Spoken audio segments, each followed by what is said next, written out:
Bueno, pues este 1 de abril se conmemoran 170 años del establecimiento del municipio de Coajinicuilapa, Guerrero, un municipio muy importante para la población afromexicana. ¿Por qué? Porque es uno de los municipios con mayor población, en donde ya ha habido reconocimiento, en donde sigue la lucha, y pues para conmemorar, para hablar de este municipio tan importante, pues hoy podremos tener una entrevista con el diputado Sergio Peñalosa, que además de entrar por la acción afirmativa como persona afromexicana, también ha sido un luchador incansable desde hace más de 20 años por los derechos, por el reconocimiento constitucional de la población afromexicana. Y en este sentido, pues te presento, diputado Sergio Peñalosa. Gracias por haber aceptado esta invitación para entrevistarte acerca de este municipio tan importante en donde naciste, y considero que tenemos varios recuerdos en común y que nos hacen muy felices. Tú porque naciste allá y yo porque pues tengo la historia de que mi mamá nació en este municipio tan bonito y que tenemos muchos recuerdos. Entonces, pues uno de mis recuerdos más entrañables y que sigue existiendo, pero pues obviamente ha ido evolucionando en el transcurso de estos años, es pues cuando vamos a finales de año, vamos al río, que es el que está ahí en Coajinicuilapa, el de Barajillas, y que llevamos comida, vamos con toda la familia, compartimos, nos metemos al río y jugamos, ¿no? Jugábamos cuando en nuestra infancia, y creo que siempre esos eran los recuerdos esos son los recuerdos de mi infancia, y que por eso cada que voy a Coaji me hace muy feliz recordar y sentir que a pesar de que yo no nací en este municipio, ha sido parte fundamental de mi historia, de mi reconocimiento, y por eso también me gustaría preguntarte en ese sentido, ¿cuál sería uno de los recuerdos más entrañables de este municipio? Muy bien, siempre ha sido un placer compartir contigo pues espacios como este, sobre todo cuando tratamos de visibilizar y empoderar a la población afromexicana. Pues uno de mis recuerdos y de las cosas que me han entrañado simplemente es de cuando yo jugaba, en mi niñez, ¿verdad? Jugaba en un patio amplio en el cual había no solamente que correr, sino oír historias como aquellas de que si no te vas a dormir temprano te va a llevar la chaneca, ¿verdad? O historias como esas que eran parte de la historia oral que la comunidad afromexicana tenía como parte de su acervo histórico, más que nada. Entonces, jugar entre muchos en los patios amplios es algo que nunca he podido olvidar. Perfecto. Justo eso de siempre nos lleva a nuestra infancia, porque siempre ha sido un municipio muy importante en el cual se podía salir. Obviamente en ese momento es un poco más complicado para la niñez, para la juventud, porque pues vemos que no solamente el municipio sino el estado en realidad pasa por varias crisis de violencia. Entonces, pero yo recuerdo también que en mi infancia era súper sencillo salir a la calle, jugar todos, entonces como que por eso es que siempre nos remiten a nuestra infancia cada uno de los recuerdos en Coajinicuilapa. Y pues bien, la siguiente pregunta es acerca de que pues en este momento más del 80%, aproximadamente el 80% de la población de este municipio, Coajinicuilapa, pues se reconoce como afrodescendiente. En ese sentido quisiera preguntar cuál ha sido su lucha dentro de este movimiento, qué ha significado para ti estar dentro del movimiento, reconocerte, y también me gustaría saber, en primer lugar, cómo es que diste ese paso al reconocimiento, a tu autorreconocimiento, y de ahí, ¿por qué tuviste esa voluntad, esta convicción que la sigues que sigues siguiendo y sigues acompañando la lucha. ¿Por qué? ¿Por qué comenzaste a hacerlo? Y ¿qué ha sido lo fundamental en esta lucha para que sigas estando dentro? Bonitos recuerdos me llevan a esto, ¿no? Por ejemplo, cuando yo no había salido de Coajinicuilapa, siendo niño, pues yo siempre pensé que éramos una isla donde existíamos los negros y que en ningún otro lugar del mundo había negros más que en Coajinicuilapa, ¿verdad? Y donde todos nos veíamos iguales. Ahí no se sentía la discriminación ni la exclusión. Y bien, pues yo creo que todo era como todo armónico. Yo o me enfrento a una primera experiencia cuando salgo de Coajinicuilapa a Ometepec a estudiar, ¿verdad? Donde la gente de Ometepec siempre se burlaba de la manera como hablaba y hacían referencia a los negros, ¿no? Y siempre decían que hablábamos mocho y empecé a sentir la diferencia, más que nada. Ya vi que no estábamos en una isla también y que además sí teníamos diferencias con la gente de Ometepec, ¿sí? Culturalmente hablando. Pero pues también me vine a la Ciudad de México a estudiar la preparatoria y me encontré en muchas ocasiones que me preguntaban yo que de dónde era, que si era de Cuba o que si era de otro país, porque en México no hay negros o no había negros, ¿no? No sé de dónde llegamos entonces en ese momento, ¿sí? Y pues fui viendo más diferencias y vi en la calle también, en las calles en la Ciudad de México, a muchos afrodescendientes de otros países que eran bastante visibles más que nosotros en ese sentido y más reconocidos porque, bueno, la negritud que viene del extranjero como que se valora más a la ya existente en nuestro país, ¿sí? Y aparte de eso, pues la policía te revisa, te pide tu identificación. Cuando vas con otras personas dices, bueno, ¿por qué a mí y a los otros no, verdad? Bien, yo regreso al pueblo y empiezo a promover la cultura, las tradiciones culturales como la danza de los diablos, el toro de petate, o sea, tradiciones culturales que nos identifican. Pero luego me integré a un grupo de jóvenes en aquel entonces y nos constituimos como Asociación Civil de Profesionistas de Coajinicuilapa o de Cuitla, ¿sí? Y empezamos justamente como un elemento muy importante para nuestra asociación a promover, a querer rescatar las tradiciones culturales. Fuimos iniciadores del concurso de la danza de los diablos en ese entonces. Un hecho que me da mucho orgullo que junto con todos los compañeros que integrábamos dicha asociación iniciamos ese proceso de rescate y de fortalecimiento de esa tradición y que hoy es una de las tradiciones que está bastante empoderada, ¿verdad? Muy fuerte. Pero en ese proceso me encuentro con el padre Glynn, un sacerdote católico de Trinidad y Tobago, que nos invita a integrarnos a la preparación del primer encuentro de pueblos negros, y esto ya conlleva no solamente al rescate y promoción de las tradiciones culturales, sino a la promoción y defensa de los derechos, que es la parte más importante, ¿no? Yo quiero decir que antes de ese encuentro con el padre Glynn no me caía el 20 con respecto a la defensa de los derechos, ¿sí? Pero ese encuentro me cambió la vida, ¿sí? Y bien, pues eso me motivó y siempre hago una comparación de que cuando vamos a la playa empezamos a caminar y nos mojamos los pies, los tobillos, las rodillas y nos vamos metiendo más y más. A medida que nos vamos mojando más y nos vamos metiendo más a la profundidad, vamos entendiendo o compartiendo ese placer, ¿verdad?, que hay entre meterse a la profundidad, pero también que lo enfrenta a uno a muchos retos, ¿no?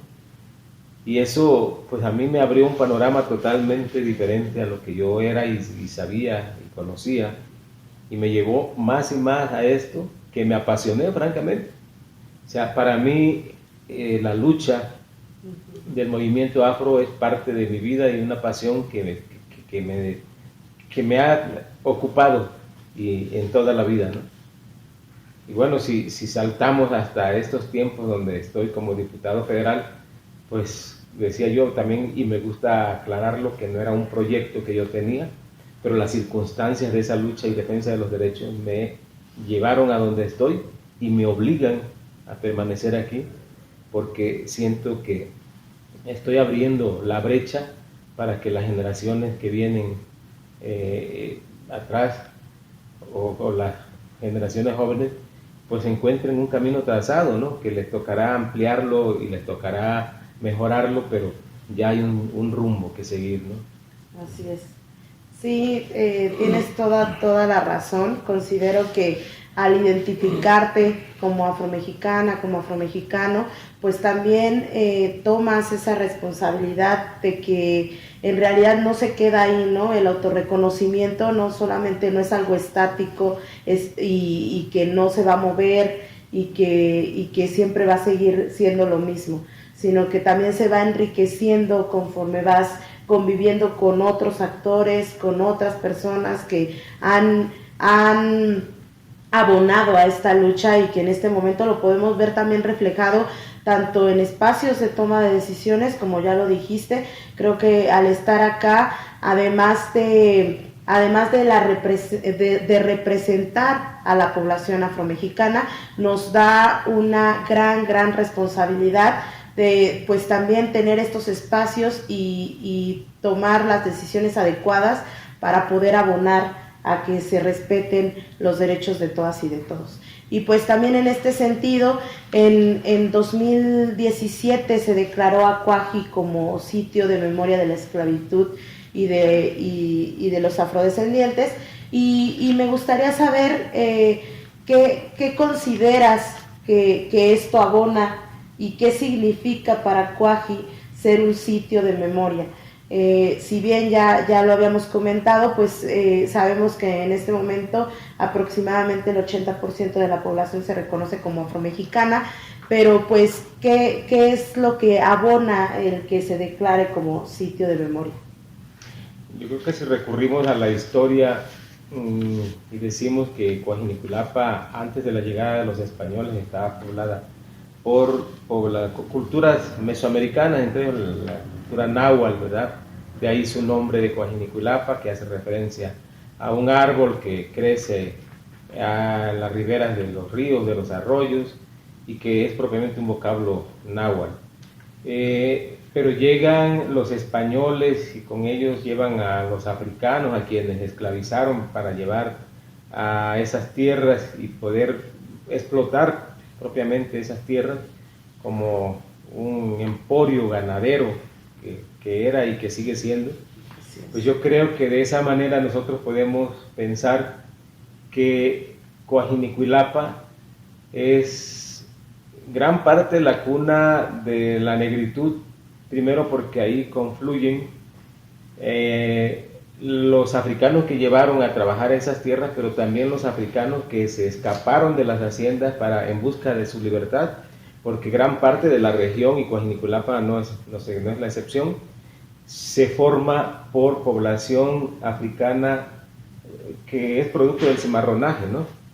Entonces es un orgullo para nosotros ser descendientes de esos africanos que vinieron a construir México, lo que es México, ¿verdad? Primero la economía virreinal, la sociedad virreinal, y después ya un México republicano, el México contemporáneo, y pues yo creo que de esa manera podemos decir que Coajinicuilapa es en la actualidad la 24ª comunidad con mayor población en el estado de Guerrero, pero el estado de Guerrero siendo el estado con mayor porcentaje de población afrodescendiente en la República.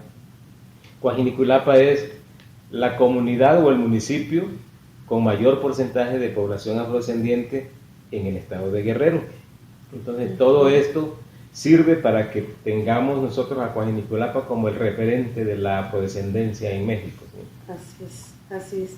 Y bueno, también por ello y porque esta lucha también se fundó tanto en la Costa Chica, y pues gracias también a todo a los aportes que ha dado que has dado tú y varios de los compañeros líderes, lideresas en este movimiento, pues sabemos ahora que tenemos un Museo Nacional de las Culturas Afromestizas y lo tenemos ahí en Cuaji, ¿no? Entonces, considero que es muy, muy importante para seguir hablando de la cultura, de los aportes que han hecho la población afrodescendente a la construcción de la nación en sí, de este país. Entonces, ¿por qué consideras que y más, también debo decirlo, que has trabajado en el museo, trabajaste muy, muy cercano al museo? Entonces, me gustaría que hablaras de este museo, de su importancia para la población afromexicana en general, porque recordemos que no hay otro de este tipo y que esta es una de las demandas del movimiento afromexicano, ¿no? Que estemos nombrados y nombradas en cada uno de los museos, en cada uno de los lugares en donde se habla de la historia de México. Entonces, si nos puedes comentar algo. Yo creo que la importancia del Museo de las Culturas Afromestizas en Coajimalpa es grandísima porque es el referente museográfico único en México, ¿verdad? Y que es parte de esa lucha de la visibilización del pueblo afromexicano, ¿no? O de los pueblos afromexicanos. Mas, sin embargo, también lo digo con mucho orgullo porque, bueno, ya que lo comentaste, yo soy parte de ese movimiento para la fundación del museo. ¿Sí? Yo mencioné que integramos una asociación civil, era como para promover las tradiciones culturales, como para incidir en el desarrollo de Coajinicuilapa, pero luego nos centramos en una tarea muy importante que era abrir un espacio de presentación. En ese entonces era la idea de presentación de piezas arqueológicas que se encontraban a los alrededores ahí, pero por encuentro también con algunos funcionarios de culturas populares nos sugirieron que fuera mejor un museo de las culturas afromestizas, ¿no? Y entonces nos convertimos de ser una asociación civil para la promoción del desarrollo cultural, nos convertimos en una asociación civil exclusivamente para la fundación del museo y nos llamamos Comité Pro Museo de Coajinicuilapa, ¿sí? Y bien, pues yo creo que el encuentro con estos funcionarios de culturas populares también fue un encuentro muy importante porque nos abrió un poco la luz para saber que ahí podíamos establecer un camino para poder visibilizar a la población afromexicana. Yo reconozco desde aquí a todas y todos los que se integraron o que estábamos integrados en este comité, como el médico Orlando Agama, como la compañera Glafira Colón, Rosa Fabián Castillo, el profesor Abad, la profesora Mencha, mi hermana Irma y Micaela Peñalosa, entre otros, se me pasan los nombres, ¿verdad? Pero fue determinante este grupo para que se pudiera fundar el museo. Hoy, si esta referencia de la presencia afromexicana en Coajinicuilapa está en este espacio, yo creo que también tenemos que fortalecer esa lucha del museo atendiendo lo que las instituciones gubernamentales en sus 3 niveles atiendan ese museo porque está en un completo abandono, ¿verdad? Y yo creo que nosotros desde aquí también tendremos que apoyar el museo. Que impulsar el museo. Y pues también ya nos habías dicho acerca de la importancia de Coajinicuilapa por el porcentaje de población afro que hay en este municipio y en general en el estado de Guerrero, ¿no? Pero ¿qué podrías decir acerca del aporte en sí de Cuaji a la lucha afromexicana? Bueno, también es muy grande, ¿no? Si somos una población mayoritariamente, o sea, en su porcentaje somos mayoritariamente, obviamente que su aportación es grandísima. Primero, si nos vamos a los antecedentes de que ahí se concentró un grupo de afrodescendientes, de africanos que huyeron de las haciendas, ¿verdad? Entonces fue la iniciativa de poderse organizar como pueblo, como una etnia que hasta hace poco fuimos reconocidos, pero mantener también y recriar esa cultura africana para que pudiéramos tener una identidad propia. Desde ese punto de vista yo creo que Coajinicuilapa ha sido importante en eso. Pero lo más reciente en cuanto al movimiento, yo creo que, aunque yo ya mencioné que el padre Glynn fue quien nos convocó, nos organizó, o sea, personas de la Costa Chica, de Guerrero y de Oaxaca, nos unimos, ¿verdad? Y en torno a tener un poco de aprendizaje primeramente, de qué era la afrodescendencia, quiénes éramos los afrodescendientes, dónde estábamos, cuál era la situación que estábamos viviendo, todas las problemáticas que vivíamos, y además que no éramos sujetos de derechos principalmente, y empezar esa lucha en la Costa Chica, donde Coajinicuilapa también era parte de ese grupo que estaba luchando. Pues Coajinicuilapa tiene un segundo aporte, que diríamos así, para este movimiento, para promoverlo, para impulsarlo y para fortalecerlo, el movimiento, ¿no? Entonces, pues, no solo por ser mi pueblo, sino porque también de ahí salimos, no solamente Sergio Peñalosa, otras personas más, ¿verdad?, que nos integramos en esta lucha por la defensa de los derechos. Es determinante, pues, la participación de Coajinicuilapa. Perfecto. Sí.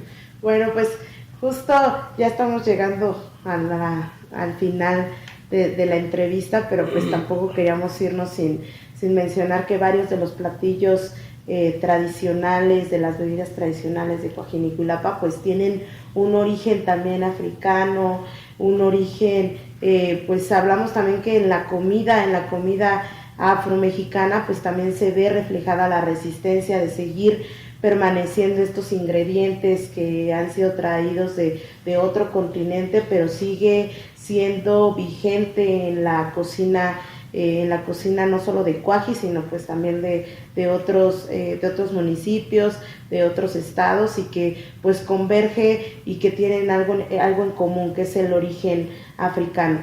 Entonces me gustaría saber cuál es tu platillo, tu bebida favorita, de origen afromexicano, de origen africano, para que nos compartas y le compartas a quien vea esta entrevista y pues saber por qué.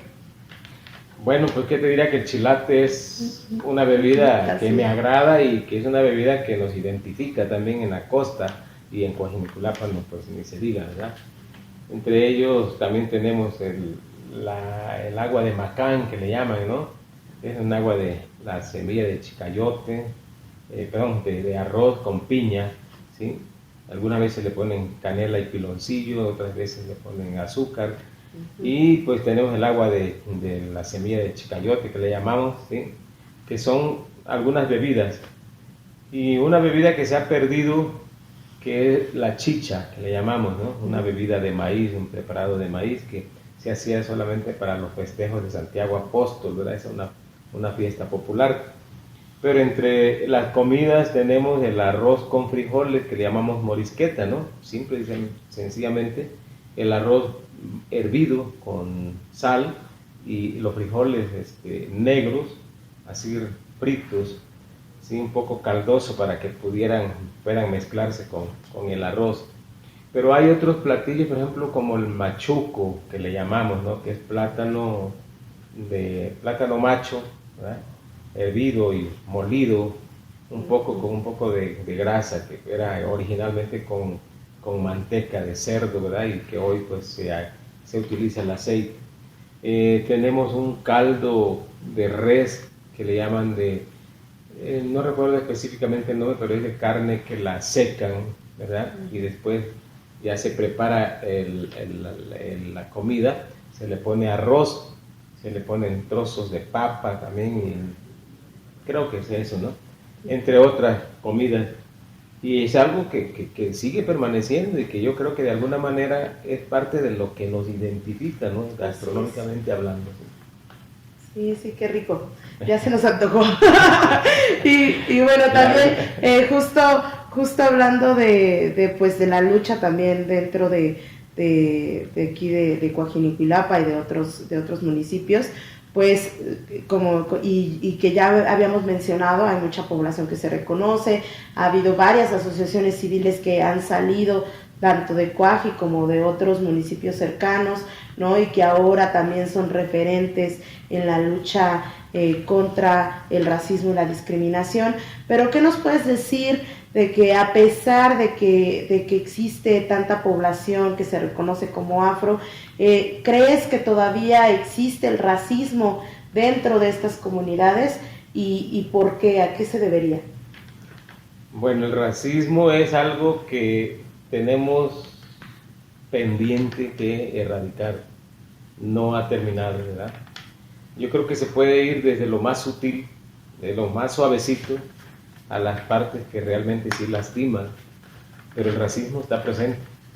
Y el racismo se da por ignorancia, definitivamente. ¿Sí? Decir, por ejemplo, vayámonos cuando un joven se lleva a una muchacha a su casa, ¿verdad? Que es la tradición, la costumbre, que se huye la muchacha, ¿verdad? Y los familiares y amistades van a ver a la novia. Y si la novia es de la misma etnia, del mismo color, con las mismas características, luego dicen, te hubieses casado aunque sea con una indita, o te hubieses buscado aunque sea una indita, para mejorar la raza.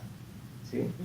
Ese racismo que va parte desde nosotros mismos, pues algo lastimoso, ¿verdad? Que lo tenemos que ir viendo porque tan importante es el integrante de un grupo étnico como del otro, ¿no? Simple y sencillamente yo creo que tenemos que establecer ese nivel de comunicación y de valoración para ambos y no podernos poner abajo de nadie, ni de otro grupo. Pero también cuando hay personas que no son afrodescendientes y por alguna situación de mal gusto, luego se refieren y dicen pinche negro, ¿no? Y hasta la manera de comentarlo, pues también ya lleva una manera que pues lastima, entre otras cosas, porque, o sea, si nos ponemos a buscarle en todas las prácticas cotidianas, vamos encontrando muchas prácticas racistas, discriminatorias, que es un pendiente que tenemos que erradicar, que combatir, y justamente con educación, ¿no? Porque decimos que el racismo es producto de la ignorancia, pues también tenemos que poner la otra parte para que se pueda erradicar eso, ¿no? Educar. Así es, justo eso es muy importante, porque justo siempre que preguntan acerca de cuál es la lucha, qué se tendría que hacer en contra para erradicar este tipo de flagelos que en realidad nos afectan más a la población afromexicana, pues es eso, ¿no? La educación, que en cada una de las escuelas también se habla al respecto y de que ser afromexicano o afromexicana no sea una forma de avergonzarte, ¿no? Sino que te sientas orgulloso por quien eres y así también lo puedas expresar en cada uno de los espacios en donde estés. Claro. Y pues por último me gustaría saber, ya también desde nuestros espacios, ¿no? También desde nuestros espacios, tanto en la Cámara de Diputados, en la Cámara de Senadores, ¿qué podríamos hacer para potenciar el aporte y ver cómo podríamos ayudar a que este municipio avance en lo cultural, en lo turístico, en cada uno de los aspectos de Coajinicuilapa, y que haya mucho más desarrollo en este municipio que todavía sufre discriminación estructural y racismo estructural? Pues yo creo que una de las tareas sería acercar las instituciones educativas a la Coajinicuilapa o a alguna otra comunidad afrodescendiente, ¿verdad? O sea, ese acercamiento de las instituciones de educación superior hacia la población afrodescendiente lleva, pues con ello lleva el encargo, se puede decir de esa manera, a resolver el problema de que deserten de la escuela, de que permanezcan en la escuela, de que de alguna manera le facilitemos a los jóvenes que puedan garantizar que terminen su educación profesional, ¿verdad? Porque un joven de Coajinicuilapa o de otra comunidad se va a Acapulco, que sería como el lugar más cercano, pudiéramos decir, donde hay más instituciones educativas de nivel superior, pues se llevan con ello el problema de que tienen que gastar más dinero, ¿verdad?, para su estancia en Acapulco, y también el rezago que lleva por las comunidades donde habitan los afrodescendientes, tienen un rezago educativo que cuando llegan a una educación superior, a una institución de educación superior, se tienen que enfrentar a otros jóvenes que estuvieron en mejores condiciones, ¿verdad? Y que eso también es un elemento de que algunas veces abandonan la escuela porque no logran ponerse al nivel que están los demás. Y otra de las cosas, yo creo que pudiera como decirse que estamos pidiendo demasiado, pero yo creo que las problemáticas específicas que se pudieran tratar en una institución educativa para formar a los jóvenes tendría que ser también con ese enfoque étnico, ¿sí? Y yo creo que una universidad afromexicana, que ha sido un proyecto de muchos años que yo he mencionado, sería una de las alternativas para resolver gran parte de estas problemáticas que estamos viviendo y que de alguna manera estaremos incorporando elementos para el desarrollo de las comunidades afromexicanas, ¿no? Y en lo turístico, también para concluir, ya que vivimos en una zona costera, pues yo creo que uno de los puntos principales ha sido la playa. Tenemos playas cercanas, ¿verdad?, a la cabecera municipal de Coajiniculapa, pero también sería cuestión de ir fomentando ese turismo étnico, no sé, otro tipo de turismo que no solamente sean las playas, ese turismo cultural propiamente dicho. Atender el museo sería una de las tareas para poder promover el desarrollo. Y luego con ello yo creo que implementar una serie de talleres para rescatar esos saberes con respecto a las artesanías, ¿no? Porque antes yo recuerdo que se hacían algunas artesanías, pero hoy no se hacen. Entonces yo creo que uno de esos aspectos sería rescatar esas artesanías para seguir promoviendo el desarrollo de Coajiniculapa, ¿no? Entre otros, ¿no? Pues Hacer eventos dancísticos, musicales, que lleven a la gente a entender. Pues ya tenemos mucho trabajo para lo que nos resta en estos espacios, y pues también agradecer tu participación en esta entrevista, que lo que queremos hacer es seguir visibilizando no solamente a la población afromexicana, sino a estos espacios en donde han estado mayormente concentrados y que son tan importantes no solamente para la historia de las personas afromexicanas, sino en realidad para la historia de todo México, y que si no se cuenta esta historia, no se estaría contando la historia completa de nuestro país. Entonces, bueno, agradezco, y también pues me gustaría felicitar tanto en general al municipio de Coajiniculapa por sus 170 años de establecimiento, y pues decir que seguiremos acompañando a cada una de las personas, tanto en su autorreconocimiento como en el avance, en el desarrollo de este municipio tan importante para todo México. No sé si quieras decir algo por último acerca de esta entrevista.